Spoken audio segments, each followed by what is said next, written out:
My name is Pavitra, and I'm from the Association of Singapore Marine Industries, and I'll be your host for today. I would like to welcome everyone to our webinar today. The importance of innovation and partnerships towards a more sustainable M&OE sector. The story of Singapore's first hybrid powered ship, and to gain insights on how the hybrid power ship came about and what its motivating factors are. This session is organized as part of the Marine Week 2021, an annual collaboration between NTUC, E2I, and SME to highlight and discuss industry concerns. This year's event takes place from 5th to 7th October and will comprise of a series of activities such as keynotes, webinars, and dedicated recruitment drives. The theme this year is Essential Trust Towards Sustainability. Next, we would like to thank our supporting organizations, Bureau Veritas, IHS Market, Penguin International Limited, Sea Forrest Engineering Private Limited, and the Society of Naval Architects and Marine Engineers for your continuous support. And in support of Singapore Jobs and Skills, powered by NTUC Job Security Council. All right, first up, we will just run through some simple admin matters. We will get everyone to go ahead and scan the QR code using your phones, or you can just click on the link that has been just sent in the chat box. It will then lead you to an app called Slido. Feel free to drop your questions into the text box anytime throughout the presentation, and we will try to answer them during the Q&A session. Okay, a quick run through of today's program. First, we have a sharing session by Mr. James Tham, the Managing Director of Penguin International Limited, and Mr. George Lee, COE of Sea Forrest Engineering Private Limited. They will be sharing about their experiences and challenges in launching the Penguin Tanaga, Singapore's first hybrid power vessel earlier this year. It has been 1 year since Penguin International, BH Global, and other strategic partners inked an MOU to develop the Republic's first plugged-in hybrid electric fast launch. After the set sharing, we will have our Q&A session where our speakers will answer questions. Without further ado, I would like to welcome Mr. James Tham, Managing Director, Penguin International, and Mr. George Lee, COE, Sea Forest Engineering. Mr. Tham and Mr. Lee, please. Morning. Just permit me to share screen here.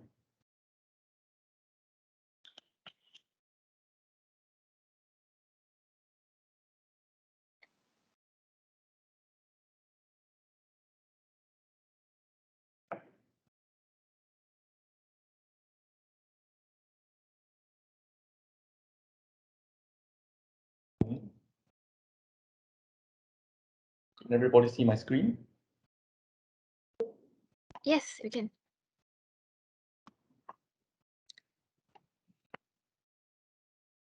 A minute.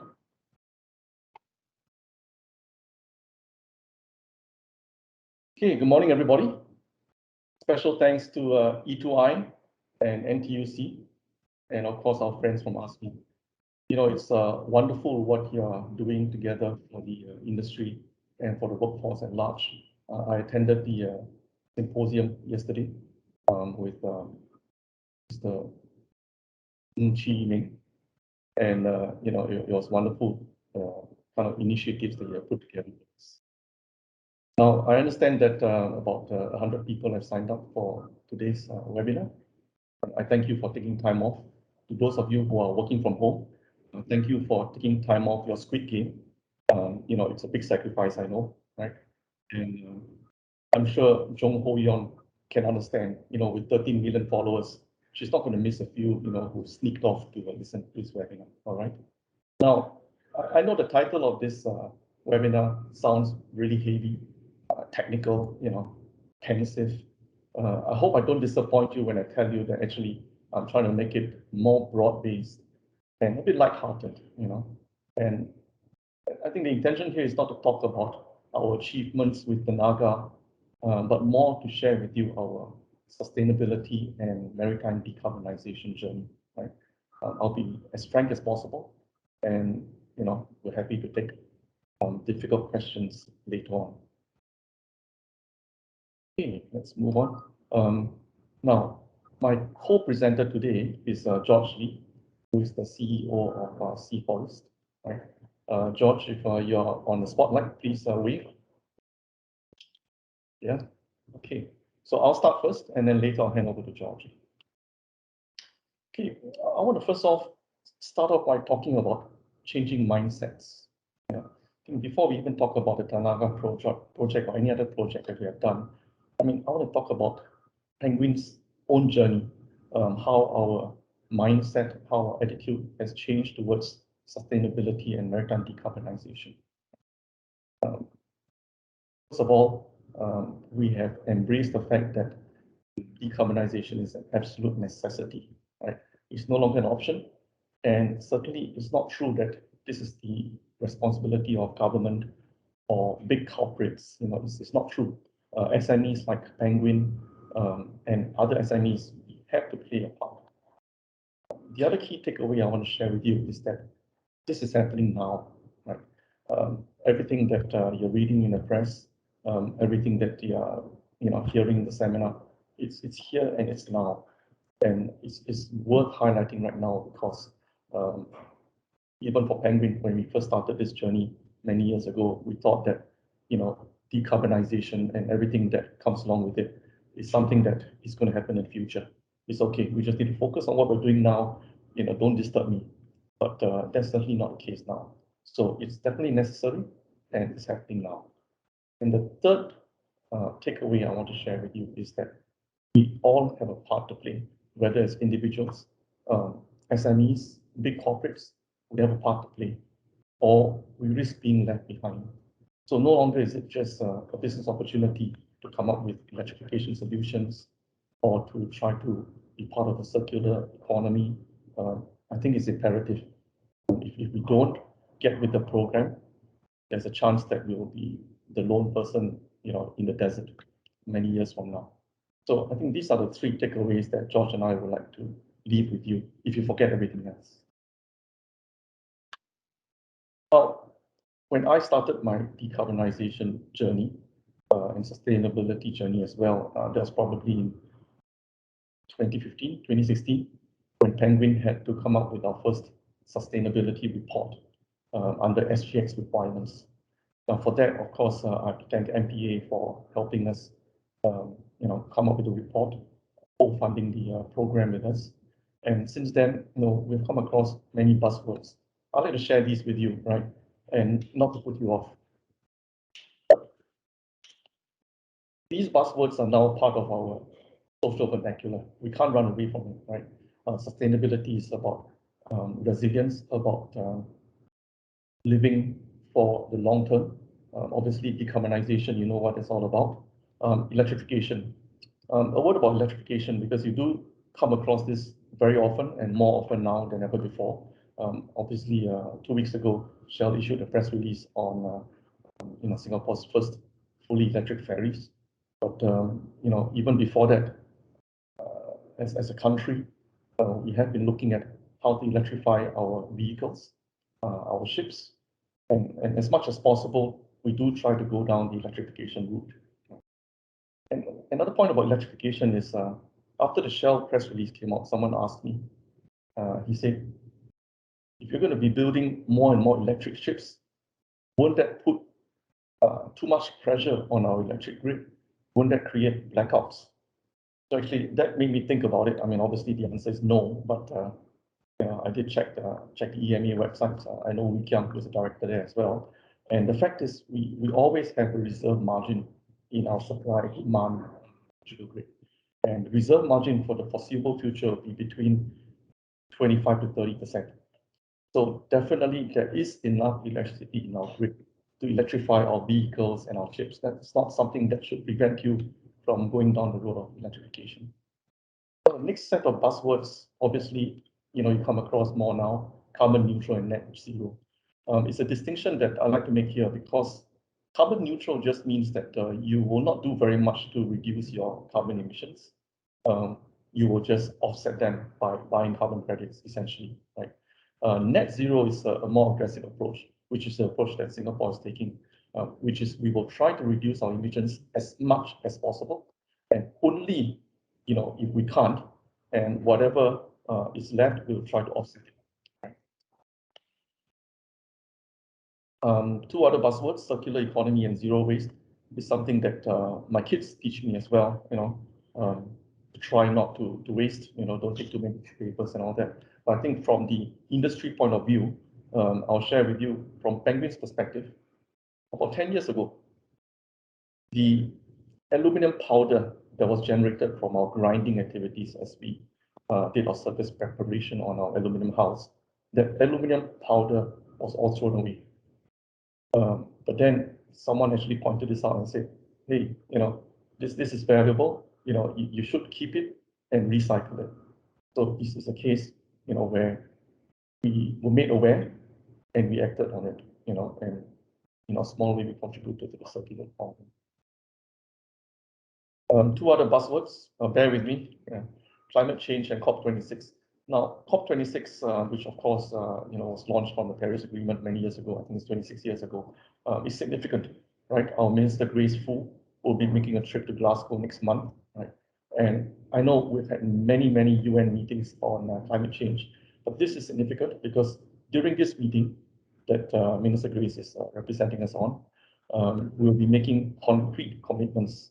We'll have to present our concrete action plans as a country, right? So on the back of that, during the next budget, you actually see specific quantitative and qualitative targets that our government will set. And on that line, on that note, I want to talk about scope 1, 2, and 3 emissions. You can certainly find out more, when you Google this. But essentially, we're talking about direct emissions, right?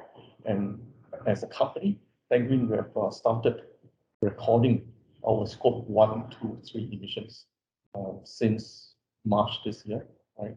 And I want to thank ASME for putting together the workshop. I'll tell you more about this later, but this is something that every SME should be signing up for. So, yeah, I know when you look at these words, it's as foreign as outer space and opera. I just wanted to find an excuse to put in the little figurines there. So bear with me. But there are many enablers in this industry to help us understand decarbonization better. And I just want to give a shout out to some of them. ASME, right? Obviously, we know ASME, but I think some of you may not be aware, especially those of you who are not from this industry. The ASME right now has got a new team, right? We've got Simon Creek from Sembcorp. He's a great guy. He came from the unions, very passionate. You've got Wilson Ang.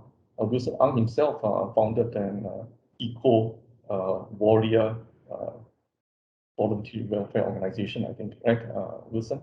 And Wilson is very, very passionate. He walks the walk and talks the talk. So ASME right now, I believe they're going through a golden age where the team are doing a lot to engage companies of all sizes. No longer is ASME just about the big corporates in Singapore, right? It's no longer just about the two shipyards. It's about every single organization, big and small, in the Singapore maritime space. Right? So a big shout out to you. The other enablers in this industry I want to highlight are obviously MPA, right? With MPA, they're not just a regulator, they are very much an enabler. Kenneth Lim, who is the assistant CEO right now, he has a lot of ideas. He came from GovTech, and he's someone who will sit down with you any time of the day to talk about decarbonization. Global Center for Maritime Decarbonization is a new organization we've just set up this year. My friend Dr. Sanjay Kutan is there. A little bit of trivia about Sanjay, in case you are not aware. He's quite an accomplished published poet. He just released his latest set of haikus called In One Breath. Right? Highly recommended. It's out now on Amazon.com. Enterprise Singapore, obviously, they have been, one of the biggest enablers of SMEs. But recently, you may have read that ESG has set up a fund to actually help companies, SMEs especially, decarbonize and go down the road. So this is, as usual, it's free money, guys. Okay, better hurry while stocks last. And lastly, I want to talk about the two organizations that come under Dr. Rial Woon. Yeah. I've met Dr. Rial Woon. He was the one that taught me about recording carbon emissions under scopes 1, 2, 3. And if you think of environmentalists, back in the day when I thought of environmentalists, I would think of people who don't shower, don't shave, run around in loincloths, making strange noises. That's not the case now. And Dr. Rial Woon is the direct opposite of that, right? He speaks well, Stanford educated, 3 master's degrees, 1 doctorate, looks extremely refined in a 3-piece suit. You should look him up. Ryalwun. Google him now. Yeah, I can give you his email address later if you want. Okay. So these are our heroes. Okay. And I want to give a very special shout out to another group of heroes. Okay, some of you may recognize them. The guy on top is Ko Yong Ping, country manager of Bureau Veritas, and the little guy below is Lee Bak Hee, right? Special shout out to both of you. Bureau Veritas has been very much part of the journey with Penguin. And I'll just pause for 5 seconds so they can take the screenshot and send this to all our friends and family. Okay, good. Now, maritime decarbonization in Singapore. I want to show this to you because we're going to give credit where credit is due when we talk about electrification, right? So when the Shell press release came out 2 weeks ago, obviously we said that these are going to be the first electric ferries in Singapore, which is correct. But someone pointed out to me that actually, we had first riverboats that are fully electric, back in 2008, which is true. Obviously, there's a difference between a riverboat and a seagoing vessel. There's a difference, but we still have to give credit where credit is due. So, a shout out to my friend from Singapore River Cruise, Kim Sing. Good job since 2008. And Singapore River Cruise actually runs, they're still running tourist cruises. They've got a fantastic dinner cruise, highly recommended. Chili crab, the wine selection is great. Mention my name, Kim Sing, you get a 10% discount. Okay. So after that, you've got the Southeast Asia's first dual-fuel LNG vessel from Keppel, right? That's in 2018. And then just recently, Sembcorp delivered the world's first liquid hydrogen-filled RoPax. Now, obviously, the background of the Hydra is not Sentosa, that's one of the fjords in Norway. But the fact is, this vessel was designed by a wholly owned subsidiary of Sembcorp and was built by Sembcorp, right? So, these are world firsts that we need to celebrate. So you look at the photos, you look at the dates. It's interesting because between 2008 to 2018, what was going on? Was there any conscientious decarbonization effort? Was anything being done? Well, the answer is yes. Between that period, IMO came up with emissions initiatives, right? And some of us may be blissfully unaware, but actually we transitioned from IMO Tier 1 engines to IMO Tier 2 engines, right? Where the reductions in SOx and NOx are significantly reduced.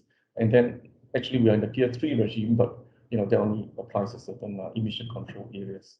But I'm happy to say that Penguin will be building our first Tier 3 ferry for a German client later this year. And that's for operation Germany. What else has been done? We've got the sulfur caps in 2020, right? But apart from IMO initiatives, you'll notice that actually there hasn't been a lot going on in the electrification, in the new energy scene in Singapore. Even to give credit to PUB, which administers the inland waters, including Singapore River. After the first electric boats came out, you still continue to see rubbish collection boats and other passenger launches that are fueled by either diesel or petrol, right? In fact, right now we're having a conversation with PUB on solarizing and electrifying some of those vessels. So why that long break? Why didn't we electrify the entire inland water fleet back when we had the electric riverboats? I suppose there were other priorities at the time, right? And then in terms of the LNG and hydrogen, obviously, technology readiness takes time. But there seems to be a period where decarbonization wasn't a priority in Singapore, and that's a fact. I think when oil was booming, when everybody is building rigs and offshore vessels, and George, you will attest to that. Obviously, our resources were all focused on meeting that insatiable demand at the time for OSVs and drilling rigs. But obviously now that that has gone, what has become very clear to us is the future is in new energy vessels. The future is in electric, hybrid. That's the future. Another thing I want to highlight here to people who are not from the maritime industry, some of you who might be thinking about it, I want to be very clear. The maritime industry in Singapore is alive and well, right? Yes, some companies have taken a hit. Yes, shipbuilding is still a little slow, but we are hiring and we need all the talents we can get. And in terms of the talents that we need in the new economy, we need more electrical engineers. We need more programmers, business analytics. These are programs that, of course, to give credit to the Singapore Institute of Technology, to NTU. They've got great courses there that actually have a direct application to our maritime industry. So, try out a role in maritime industry. In fact, I would say, you can even try to be a sailor, right? We need lots of Singaporean crew, right? Tattoos optional, but George Lee can show you his tattoo if they're really nice, right? So that's another aspect in the maritime industry. We need more local seafarers, right? I'd like to share with you Penguin's own decarbonization journey. So before this, in 2017, we published our first sustainability report. We never thought much about it until we realized people were actually reading them. I mean, that's what really freaked me out, because you thought that you just do it because you have to, right? And we try to do a good job. We try to be honest. Until you attend a meeting with a bank or a client and they say, "Oh, on page 15 of the sustainability report, what did you mean when you said that?" So that's another message to my fellow SME, brothers and sisters. Your sustainability report counts. People do read them, right? So after the SR report came out in 2018, we decided to retrofit one of our passenger ferries called Penguin Redeem with solar panels, right? This is a conventional diesel-driven battery with Caterpillar main engines. And we thought about it because we met a guy named Julian Merlo, who had his own solar yacht in Bali.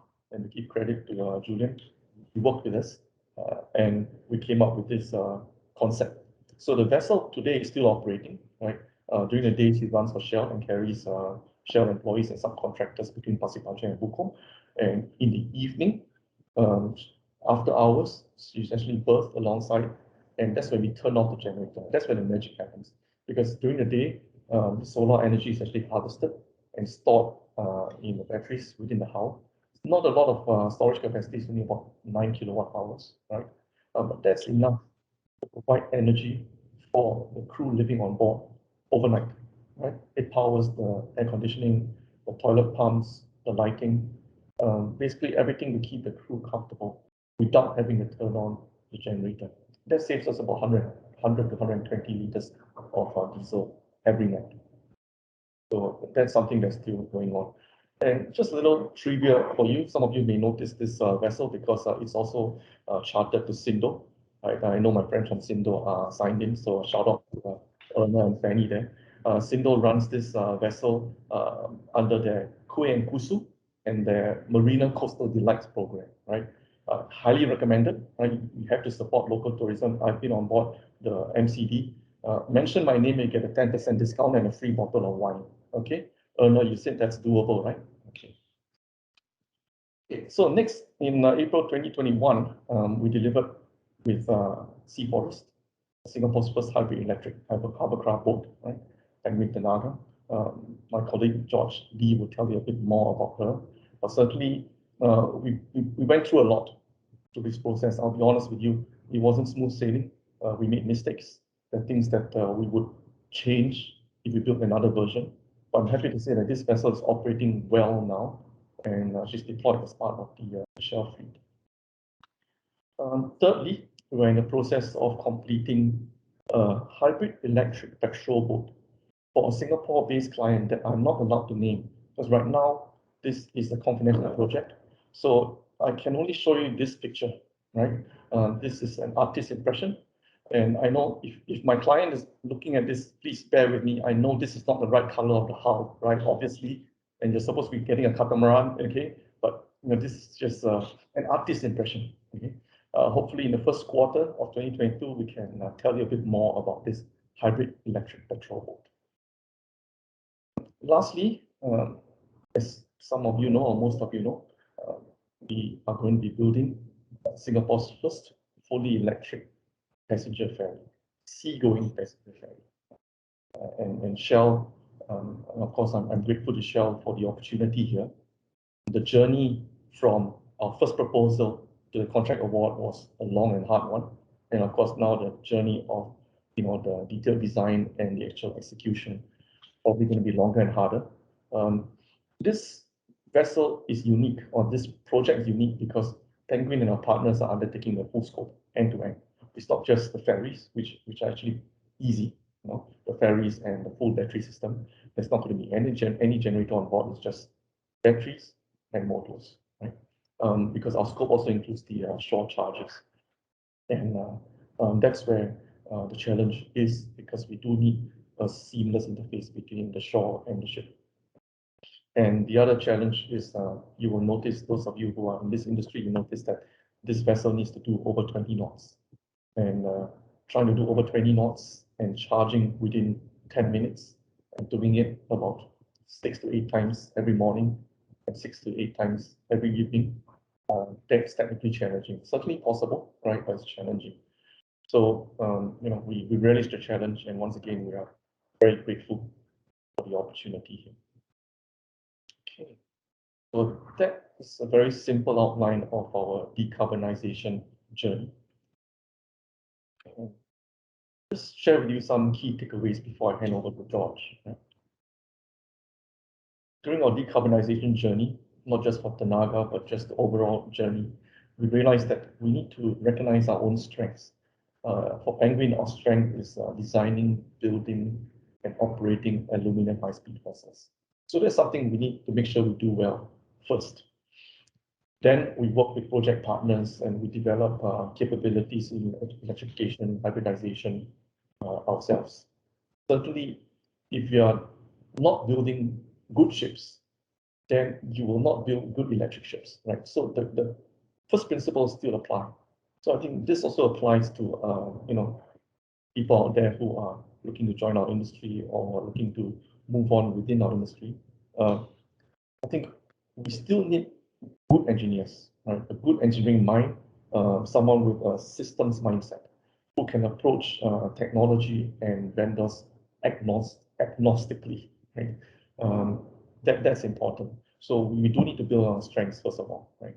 If you are a small company doing widgets, then focus on your widgets and how you can make that better and contribute to the decarbonization program. Right? If you're a big company doing big ships, then of course, do what you do best. And second takeaway is to draw on your resources. And by resources, I'm talking about our own in-house financial resources and our human resources as well. We did not have to hire many new talents to embark on our decarbonization journey.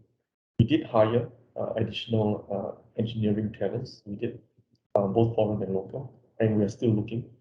But the key is, as I mentioned, you have to build on your core strength. You have to look at the capabilities you already have and have people build on that capability, right? And obviously, you should not be afraid to pay for consultancy, pay for the advice if necessary, if it's not available in-house. So second takeaway is to draw in. Third takeaway is to tap the enablers, right? The slide that I showed you, right, with all the organizations. And in addition to those organizations I talked about, in the educational institutions, they are playing a very, very active role as well, right? And recently we just took on 2 interns from Young Poly, and happy to take on more, right? So don't be afraid to tap the enablers, right? I mentioned a few names just now when I talked a bit about the enablers, right? Feel free to call or email them. No one's going to ignore you. Right? Next, actively seek out like-minded partners. Okay? You notice I've qualified this line. I'm very careful because I think as a company, you have to recognize where your beliefs, where your values lie, right? And there are times when you come across other companies that do not share that belief, do not share that value, and you can't work together that way, right? There are companies that Penguin would prefer not to work with, right, because of these reasons. And we respect that companies have their own, different companies, different people have their own values. But for Penguin, we choose to work with partners that share our values and our beliefs. And one of them is Forrest, part of the PhD report. Lastly, pace yourself. You can see from Penguin's own decarbonization journey, the journey that Singapore took as well, from the electric riverboats to the hydrogen fuel ferry, right? It's a long journey. Play the long game, right? Do not pressure yourself to come up with solutions just because your clients say, we want to electrify this, we want to electrify that. You got to pace yourself. And there are times you can take a step back and say, I don't think that's a good idea. Because as strange as it sounds, sometimes the status quo is still the best idea, right? Sometimes the traditional diesel combustion engine, in certain cases, is still the best idea. And you just work within that limitation, right? If you can't electrify, then look at how you can switch to alternative fuels. Look at how you can switch to tier 3 engines. So there's a lot they can do as you pace yourself. But my personal sharing is that don't stress yourself out in this decarbonization journey. So I'd like to introduce you to my colleague, George Lee from Forrest. Just a word about George. I think if George is ever kidnapped on the streets, there can be only two reasons. One reason is because he's a brilliant engineer and he can program a hybrid system from scratch. So that's one good reason to kidnap him and keep him in a cage in the basement, right? I'm not allowed to say that. Oh, sorry, my colleague is saying I shouldn't say that. Okay, you can kidnap him and put him in a nice padded room. Okay. Second reason is because he's so darn cute. He's like a human teddy bear. I shouldn't say that. Oh, sorry. Okay.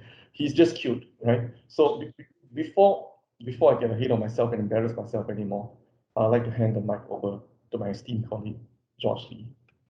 George, over to you. Yeah, thanks, James. Okay. So, yeah, not sure whether I'm cute, but I will do my best as an engineer. Okay, just to say hello to everybody. So I will just take over the rest of the presentation. And actually, I'm running through a case study for Penguin Tanaga. Okay, so like what James earlier mentioned, okay, this whole projects that we actually took on is a journey. We actually have a lot of like-minded partners. We work together, and together with Penguin, Forrest actually managed to deliver this together this system to Penguin for delivery as Penguin Tanaga. Now, one of the things that we did on this project is that the whole system design and a lot of the engineering is actually done locally in Singapore. There is like what James mentioned, actually some people that we got from foreign just to supplement on some of the expertise. Many of them have since left, and we are carrying on the journey ourselves. So just want to present to you the different partners that we were working together with. People like Dura Power, who were doing a lot of R&D and built up a type of battery system for marine usage. This is a homegrown Singapore company. They do have their own factories, building their own battery cells and their own battery packs. Of course, we also have partners like Danfoss, ZF, who provides a lot of the means to do propulsions. The motors are from Danfoss with the inverters. ZF provides the marine gearbox. And last but not least is BV, Bureau Veritas. They there are guys who actually work closely with us to on the journey to actually certify the vessel itself. A lot of the class rules, the interpretations, because it's the first vessel in Singapore that is built as a hybrid vessel, it's actually very, very difficult. Of course, in Forrest, we built a lab. We actually tripped because of the tests that we did in the BH Global, we actually tripped the mains quite a few times because of the test that we did, but we managed to actually resolve it. But this is the type of things we do here. A lot of the things are actually designed and tested fully on land first in Singapore before we actually put it onto the vessel. And it actually eventually helps on a lot of the final delivery by simplifying and removing some of the problems that we see. We generally only see when we put it on the vessel. Okay, so we did it on land. So this is what we did. Okay, this is a profile view of the vessel. The photos you have already seen. Now, a bit about this vessel. Actually, there is actually two other conventional sister vessels. So a lot of the design that we did, we actually have to accommodate based on the original design. But what it actually tells is that it is actually doable. That means I can take a conventional vessel and convert it into a hybrid vessel. For the first one, we actually did it from scratch. And on our own, together with Penguin, Forrest and Penguin actually decided that, okay, they have a contract for two conventional vessels with Shell. I think I can mention that, right? So with Shell, and then we universally decided that, okay, let's go ahead and build another one for standby, because in the contract, there's a requirement for standby. So it is actually not inside the contract requirement, but James being James, we went ahead to actually we actually built a hybrid vessel, tested out, and it went through a whole entire R&D period. And for the people who are wanting or looking at whether to join in the industry, one of the things that I wanted to tell you guys is that actually it's been a very, very interesting project, because everything is built from scratch, and there is ability for aspiring engineers to build things and try things out. And this is the first system. None of this system actually came from some foreign design where we just follow strictly the drawing. It's not. Everything is done from scratch. The design was done from scratch. The human machine interface was done from scratch. The guy who did the artistic impression, or the screen where they do drawings on the screen, is actually fully it's actually a Singaporean guy. Okay, and even the programming is done locally here. All the PLC programs, the HMI programs, all done locally here. So everything actually built here. In fact, even the electrical boards are done here. So it's very local and it's doable. And for the other industrial partners or other business partners who are in this webinar, just want to tell you guys it's actually doable. I mean, we've shown it can be done. Yeah, so next one. Okay, so this is a bit heavy. It's a very difficult screen to present. But for those guys who are interested or aspiring to be very good engineers, this is what you'll be looking at. It shows how the system is, how it seems to be complex. It is a parallel hybrid system where the motors needs to be controlled, and the way it's being controlled and the way we deliver the power is something that we have to resolve with. We have to design it and we have to build it in. So this is something that if, let's say, you guys are aspiring to become engineers, especially in the marine industry, this is what you will be doing. And it's actually pretty interesting. Just think of it like we are starting as a Toyota Prius. Now you're putting on a ship. You're just doing what Prius did and putting on a ship, but it's actually pretty difficult because everything actually scale up. I mean, Tanaga is a small boat, but it's still 15 meters. A normal vehicle, maybe 3 meters max. That's the difference that we're looking at. And hopefully for James, he's now building a Tesla. He's now building a Tesla on the sea, right? So that will be a very, very interesting project. Okay, the next one, this just to show that all these items, like the gearbox, the motors, we actually buy from different vendors and actually integrate them together. So this is just a rundown on some of the specification it has. The important part of this slide is actually the whole system. Actually, we remove the generator. So other than the normal conventional engine we have, normally you have onboard generators that you actually provide power for the hotel load, like aircon and pumps. That is not here on the vessel. We actually use the extra engine power that is available, okay, store it in a battery, and then allow it to actually use it for hotel load, okay? And the battery, as per original, is actually supplied by Dura Power. And the most interesting thing is that if we don't turn on the engine, we don't use any diesel power, the vessel itself at 5 knots can last for 30 minutes. That means you can actually travel 5 knots on 30 minutes just on the 42.6 kilowatt hour lithium-ion battery. So this is something that I'd like to share with everybody on. So next one. Let's wait for the slide to turn on. Sorry, technical.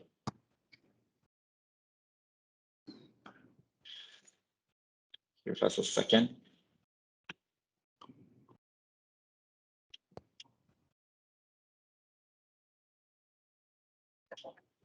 Give me a second. Sorry. Okay. So this is the very interesting item that was installed on Tanaga as well. Not only it is a hybrid vessel with a lithium-ion battery and motors to become like a generator, there's also solar panels installed. So the solar panel is able to actually provide enough power, okay, or energy stored in the battery. It's actually 3.12 kilowatt hour. This can actually power the lightings, the navigation system, and of course, one of the most interesting one, and we use it very often, is the phone charging. There's a USB charging port there, and this is one of the very interesting feature that Penguin built into their boats. Yeah, a lot of clients like it a lot. So this solar, yeah, and let me go into. So let me come to the lesson learned for Penguin Tanaga. Okay, so important thing is actually to manage expectations. There is the technology for hybridization and electrification is still ongoing. So if you go into the project or you look into the design of a system, and you are looking into saving a ton of fuel, that is something that you should not have. You should look into the fact that the technology is still improving. We're still actually building upon the knowledge so that we can improve the system better. So managing expectation is pretty important. This is especially true for the designers and their clients. Of course, the other one is preparing for contingency. Now, this is something that we have to look into. In this Tanaga project itself, we actually blew the budget twice. I think we basically blew the budget by 2 times, and of course, because of the ability of Penguin and of course not necessarily Forrest, but BH Global, with the financial capability to take on this type of project, we were able to carry on and finish the first hybrid vessel. Now, a lot of things we were preparing for it. We had standby motors that we actually had in stock for preparation. We have systems that we were preparing for just in case anything happened. So preparation for contingency is very, very important. Okay. Now, be open and honest. Now, this is actually how we get through the whole project. Speaking openly with all the vendors, all the partners, with Penguin, we were pretty open and honest with what we can do, what is the current situation now.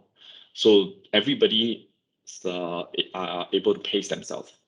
There is clients to manage, and Penguin is able to manage the client by us being very open. All the partners were also pretty open with the problems that we face, which is generally going to be faced since it's a new project, and the technology is still in building. So this is how we got through the whole project, actually. Now, don't be afraid to ask for help. Likewise, everybody asks for help, and in this particular project, it's actually pretty common. We ask for help a lot.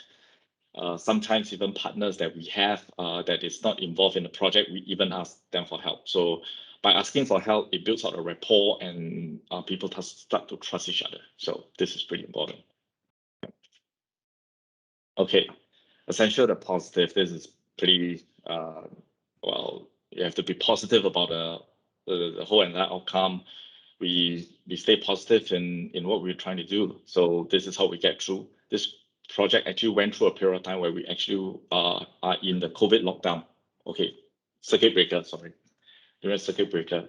So there was momentum being stopped, and the momentum has to be rebuilt back up for that particular, once the whole project started again. So yeah, everybody was actually, it's pretty positive in that.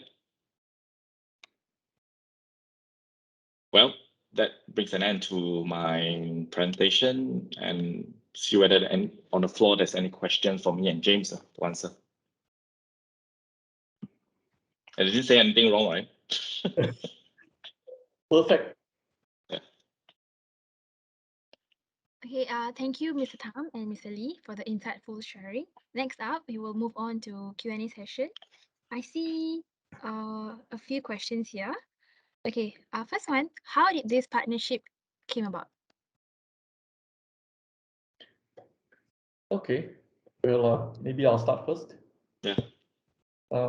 Penguin and Forrest parent company, BH Global, we've been doing business for many years now. And we purchase cables, lighting, night vision cameras, cyber solutions. Did I miss out anything? No. Yeah, Sure. and of course recently the hybrid solutions as well. We find that BH Global is a like-minded company, and we feel comfortable with them as as a project partner. So we've been working with BH Global all this while, and when they acquired the expertise through the acquisition of Forrest, we decided to take the plunge together with them. So it really starts out with having partners that you are familiar with before you actually embark on something like that. George, you want to add to that? Yeah. The partnership, I can't say really how the partnership came about, but I would like to just add in that the partnership has been pretty amazing. I mean, it's I came from a shipyard before, and this type of partnership, close partnership that we have with a Penguin is amazing. It's very different, not like what I've experienced last time. Yeah. Coming from George, that means a lot. Another reason to kidnap him. Okay. Yeah. Okay, the second question is, what is the design and operational challenge for a pure electric vessel? Design and operation challenge. George, you want to take this first? Yep, I think I will. Okay. For a pure electric vessel, the main design challenges is actually on the endurance, and the required speed for that duration. So endurance is also an issue because that relates to your battery. Okay, the battery capacity. The more battery you have, the heavier the vessel is, the bigger power you need to draw. So it's a fine balance. So this is the main thing that people has to consider. Okay, that you may want a certain type of performance, but you may not have the endurance. So it's a give and take. The other one is always charging capability. That is actually one of the tricky point. Yeah. Yeah, I mean, if I may just add to that, I mean, numerically for the shell vessels, without going into too much detail because I'm not allowed to, I mean, safe to say, in order for the vessel to travel at 20 knots, point to point, over a distance that's less than 3 nautical miles, right? And charge over duration that's less than 10 minutes, we need over 1 megawatt hour of batteries on board, right? Which is equivalent to about 14 tons of batteries. Right? And each time we charge, we need to pump about 2,000 amperes of current through the batteries. So we're talking about, a lot of batteries and a lot of power. It's certainly feasible technically, but I think we need to be realistic. I was just having a dialogue with one of our other government agencies yesterday. We're talking about electrifying smaller vessels, right? Less than 20 meters. And the question was, can this vessel do 10 knots for 6 hours, right? And sprint at 30 knots with full battery only? The answer is no, because for the batteries to be able to achieve that kind of endurance and performance, the batteries would weigh more than the entire vessel itself. So I think we need to know when we need to draw the line to say that electrification is just not possible. Offhand, I'll say that many of the routes that our hovercraft vessels are running around Singapore are amenable to electrification. Straight away, I think you think about Changi Tekong, right? Penguin used to run that route, right? But Changi Tekong, there's a speed limit between SAF Changi Terminal and Pulau Tekong. I think the speed limit is about 14 knots, right? And the distance is also about less than 3 nautical miles. So straight away, you need less batteries. The charging current will be much less. That's straight away amenable to full electrification. The other one is Pulau Ubin, right? Of course, obviously, there are legacy issues to consider, right? We got the uncles who have been running the wooden boats, and we have to respect that. We have to let them continue making their livelihoods, right? But certainly, I think 20, 30, 50 years from now, that route between Changi Ferry Terminal and Pulau Ubin, my vision is that you'll not just be fully electric, you'll probably be autonomous as well. Right? And apart from that, I think there are many other local runs where the distance is 5 nautical miles or less. The speed is maybe 15 knots or less. They're really amenable to full electrification. And obviously, with that, we need to have the shore charges, which I know MPA is looking at. Yeah, thank you. Okay, my question is, from your painful experience, what policy need to be changed in order to further enhance the introduction of electrification boat? Wow, it's a policy question. Sounds like Yong Wow. Ping, my man in white, who asked the question. Okay. I think, when we look at policy, we need to look at both the carrot and the stick, right? I always talk about incentives and disincentives. Certainly the incentives are there, really. MOT, MPA, I think they have the incentives and the enabling resources available, right? Whether it's co-funding, whether it is technical assistance, right? Being flexible enough to accommodate something new. When we built Tanaga, it was at that time a new class notation under Singapore flag state rules, but we didn't have any problems getting NPA to accept that or BP to accept that. Right, the ZE zero emission notation was the first in Singapore at the time. So I think in terms of the incentives that are there, I think we need to look at disincentives, which obviously is something that policymakers think long and hard about, right?